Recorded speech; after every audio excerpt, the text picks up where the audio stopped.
Students, the second unit in this fuel chemistry is includes petroleum and petrochemicals, one part, and second part is lubricants. If you study only petroleum petrochemical, that will be sufficient, I think so. क्योंकि दो question आते हैं, एक करना होता है section में से, तो आप पेट्रोलियम और पेट्रोकेमिकल में से वो अलग कर सकते हैं, उसको ढंग से आप पढ़ेंगे. लुब्रिकेंट्स भी पढ़ सकते हैं, कुछ नहीं होता, जैसे ग्रीस वगैरह है आपकी, जो फ्रिक्शनलेस फ्रिक्शन को कम करने के लिए जो चीज़ें अप्लाई की जाती हैं, दे आर कॉल्ड लुब्रिकेंट्स. चलिए हम अपनी डिस्कशन करेंगे पेट्रोलियम और पेट्रोकेमिकल्स के ऊपर. ये सफिशिएंट होगा इस सेक्शन के लिए.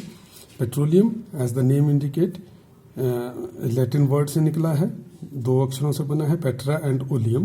Petra means rock, oleum means oil. Rock oil मतलब बोरवेल करते हैं आप, क्रूड ऑयल निकालते हैं नीचे से.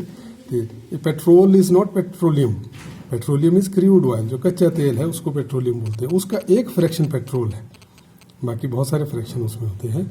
सो जो कच्चा तेल नीचे से निकला उसको पेट्रोलियम बोलते हैं, ऑयल वेल बोरिंग के बाद. इसलिए इसको, क्योंकि रॉक्स को बोर करना पड़ता है, इसलिए इसको ऐसा सोचते हैं कि रॉक से निकला हुआ है. तो कंपोजिशन बाय वेट इसकी सिलेबस में है आपके. जो जो चीज़ें सिलेबस में है वो हम डिस्कस करेंगे, ठीक है. एल्केन्स इसमें 30% होती है, साइक्लो एल्केन 49% होती है, एरोमेटिक हाइड्रोकार्बन 15% होते हैं, एस्फाल्टीन जो है 6% होती है. Other minor components oxygen, sulphur और नाइट्रोजन इंक्लूडिंग मेटल्स वो बहुत कम होते हैं. वो आपने कंपोजिशन जो है बुक से आपने तैयार कर लेनी. Next topic in your syllabus is refining of petroleum. Refining as the name indicate separating useful fractions and removing impurity, इसी को रिफाइनिंग बोलते हैं. Of the crude oil pumped out of oil well. Demulsification, क्योंकि इसमें पानी होता है नीचे.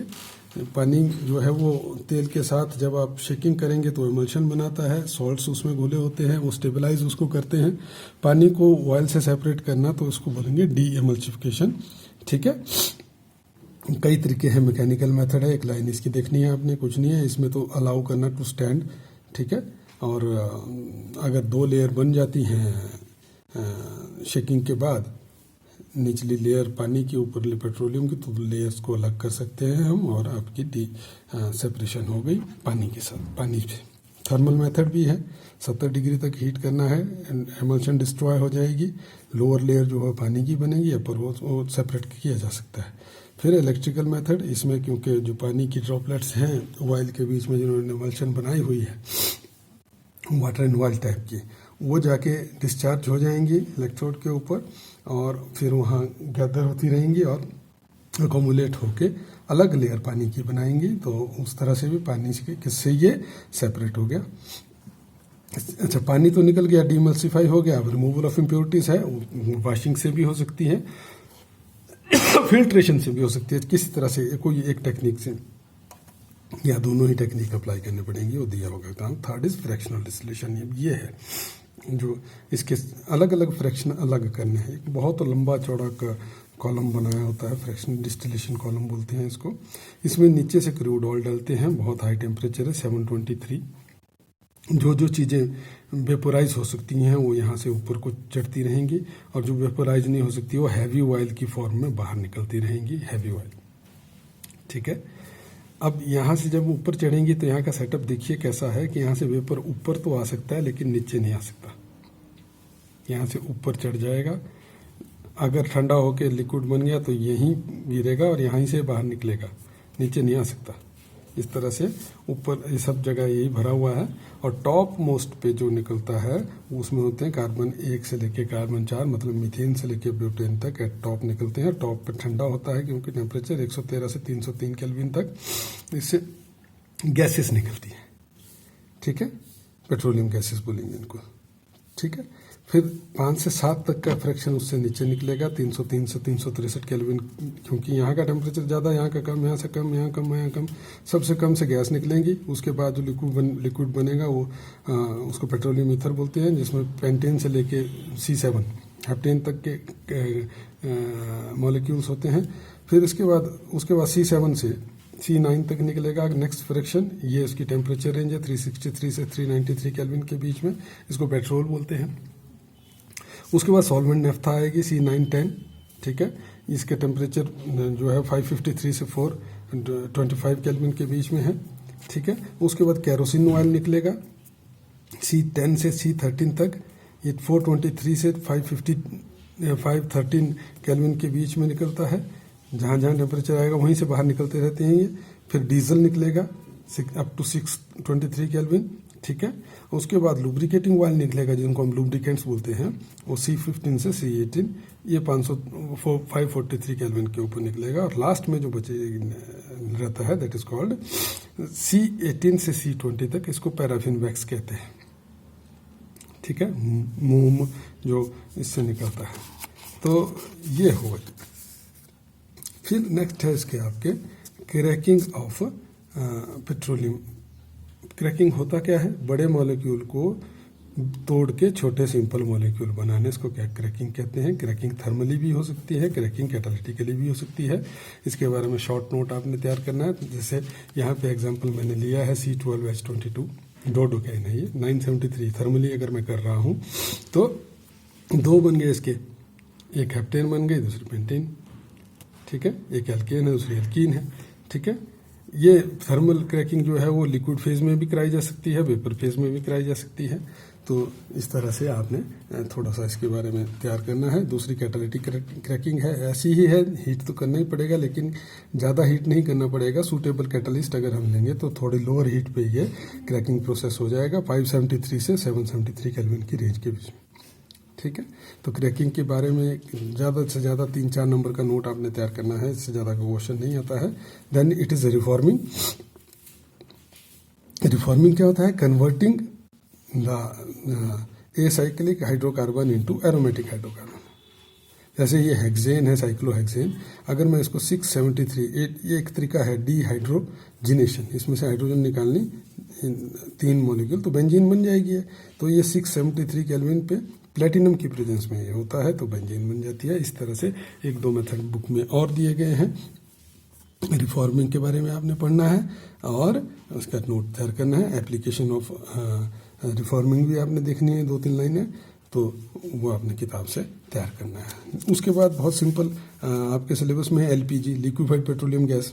इसमें होता क्या है, C3 to C4, मतलब मेनली प्रोपेन और ब्यूटेन होती है, ठीक है। ये कलरलेस है, ऑर्डरलेस भी है, इसलिए इसको स्मेल डालने के लिए इसमें इथाइल मरकैप्टेन C2H5SH ये डाला जाता है स्मेलिंग एजेंट, ताकि पता लग जाए कि लीक तो नहीं हो रही है सिलेंडर से, ठीक है। इसकी प्रॉपर्टी और एडवांटेजेस एंड यूजेस आप सब जानते हैं, इसमें कुछ भी नहीं है तैयार करने का, तो थोड़ा सा आपने इसको बुक से तैयार करना है, ठीक है। इसके बाद आती है इसी तरह की CNG है, कंप्रेस्ड नेचुरल गैस। अब ऊपर प्रोपेन और ब्यूटेन थे, इसमें प्रॉपर्टीज भी सेम है, एडवांटेजेस एंड यूजेस भी सेम है इनके, फ्यूल यूज होते हैं, ठीक है। लेकिन इसमें प्रोपेन और ब्यूटेन थे, CNG में क्या होता है, मेनली मीथेन होता है 88%। बाकी कंस्टिट्यूएंट्स आपने बुक से देख लेने हैं। Third is liquefied natural gas, compressed natural gas है, गैस ही है, ये लिक्विफाई कर दी, ठीक है। तो और चौथी है बायोगैस, ठीक है। तो इनके बारे में भी आपने, इसमें भी मीथेन होती है बायोगैस में ज़्यादा, तो ये। और उसके बाद आता है आपका सिंथेटिक फ्यूल्स। सिंथेटिक फ्यूल क्या होते हैं, वो गैसियस फ्यूल जो कोयले से या नेचुरल गैस से या बायोमास से बनाए जाते हैं, ठीक है। तो इनके बारे में भी, इनके जो जितने टाइप हैं थोड़ा थोड़ा, जैसे LPG के बारे में तैयार किया, इसके बारे में, उनके बारे में थोड़े थोड़े शॉर्ट नोट आपने तैयार करने हैं और याद करने हैं, okay. Next topic is petrochemicals.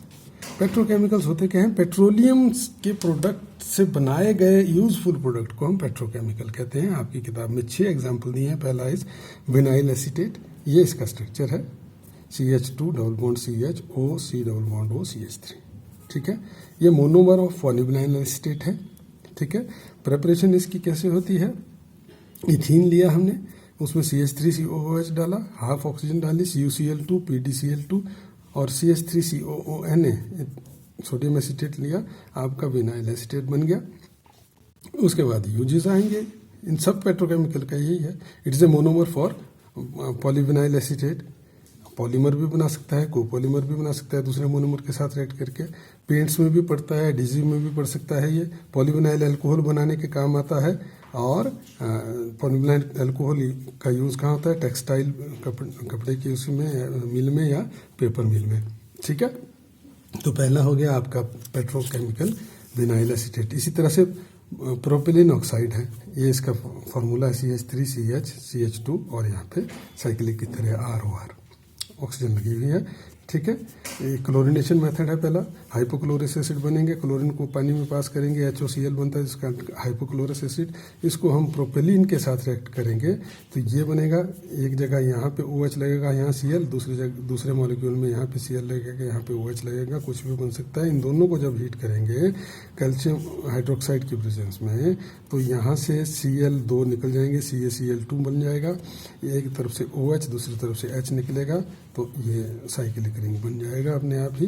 तो ये बना। दूसरा है ऑक्सीडेशन मेथड, कोई भी एल्केन नहीं उसके ऑक्सीडेशन करेंगे, हाइड्रो परऑक्साइड बनाएंगे उसका। उस हाइड्रो परऑक्साइड को प्रोपिलीन के साथ रिएक्ट करेंगे, अल्कोहल, और ये आपका प्रोडक्ट बन जाएगा। तो प्रेपरेशन इसकी इस तरह से सबकी तैयार करनी है। उसके बाद यूजेस इसके देखने हैं। यूजेस क्या हैं इसके? पॉलीयूरेथेन फोम, जो कंबल बनते हैं आपके पॉलीयूरेथेन के, उसको बनाने के काम आती है।